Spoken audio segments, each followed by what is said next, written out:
Hello everyone, सबैजनालाई नमस्ते। मेरो नाम दिपेश सुनार। म चाहिँ फेरि लङ टाइमपछि भ्लग स्टार्ट गर्दैछु। हामी चाहिँ आज सटरडे शनिबार सबैजना मिलेर, सबैभन्दा पनि म र मेरो भेना र मेरो भेनाको साथी तीनजना मिलेर हामी बाँके रेस्टुरेन्ट हुन्छ भित्र घुम्न जाँदैछौँ। त्यहाँभित्र के हुन्छ सबै तपाईँलाई म देखाउने नै छु। हामी चाहिँ अहिले त्यहाँ आइसकेका छौँ। आउनु त यो त्यो तालहरू हो, अनि यता यता यो जङ्गलहरू छ। हामी त्यहाँ आइसकेका छौँ। आउन त अब त्यहाँ गएर हामी एकछिन बस्छौँ। थोरै नास्ताहरू किन्नु पर्ने, त्यो चटपटहरू बनाएर भित्र खाने हो। त्यहाँ त्यो किन्नु पर्ने छ, किन्छौँ एकछिनमा, किनेर त्यहाँ लगाएर खान्छौँ, बस्छौँ, इन्जोय गर्छौँ। तपाईँलाई के हुन्छ सबै देखाउने नै छु। अहिले चाहिँ तपाईँले मलाई जोडिराख्नुहोस्।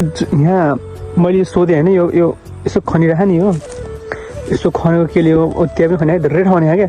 अनि केले खनेको कस्तो के हो मैले अलिक सोधेँ होइन।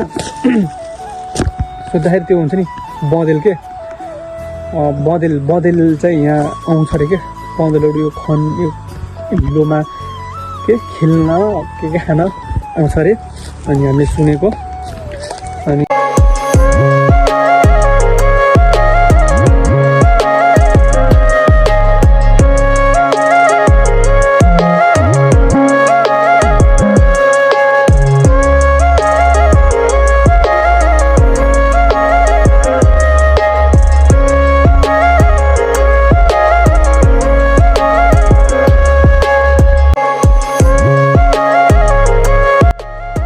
कहाँ जाने, कहाँ पर एन्डिङ पोइन्टमा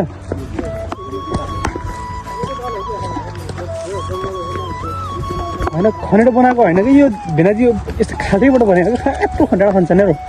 हेर्नु मैले पर के भन्थेँ, हेर न यस्तो यो बँदेलले के खाने के खाने जेल पखाउनुहोस् के भन्नु हिसाबमा त यति नै हो क्या। तर पाइन्छ नि कहाँबाट तपाईँ आएपछि बाटो खुसी हेरेर जाने अहिले नै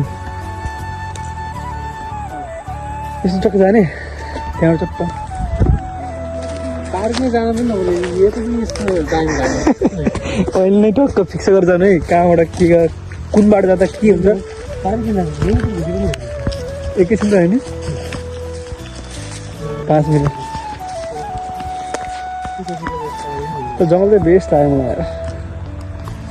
तर के बाघ साग केही देखिनु पर्ने क्या अहिले यहाँनिर। तर पछि त बर्खाको पानी उठाउनु सुकेको छ किन?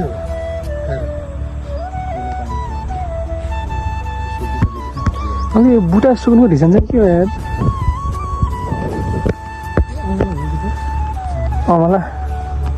अमला होइन, करौती दामी हुन्छ लगर पनि।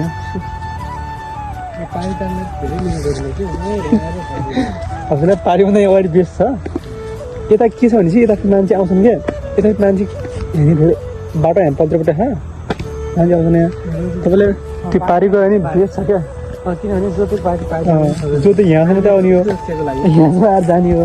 सुरक्षाको दृष्टिकोणले अलि 2-3 को लागि चाहिँ पाइजानुपर्छ। एक समय त्यो कम्पला हुन्छ।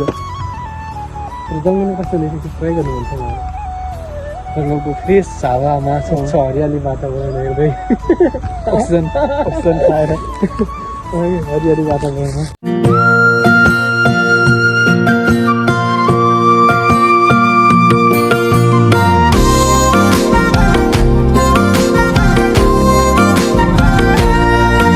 पनि छ कि अब अहिले त्यो ठुलो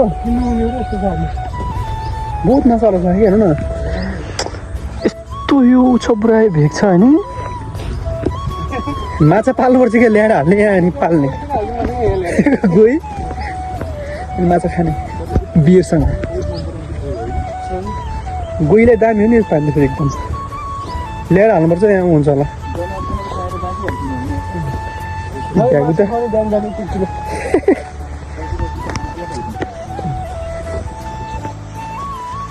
तर यो सरसफाइ भएन कि त दामी हो नि माया खास। यसलाई अलि राम्रोसँग त्यो गर्ने भने के पर्यटन धेरै आउँछन् नि यहाँ। राम्रोसँग व्यवस्थित गर्नु पऱ्यो यहाँको मेयरले। कोलपुर नगरपालिका कति हो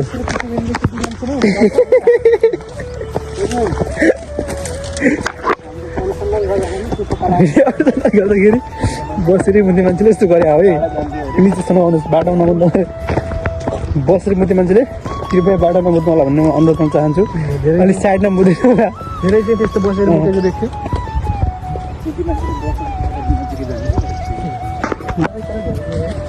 जुत्ता त औडे भएको नि त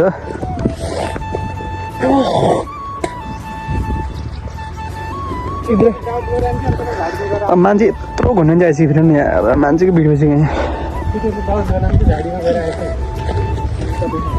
केटा केटा गएर के केसँग मान्ने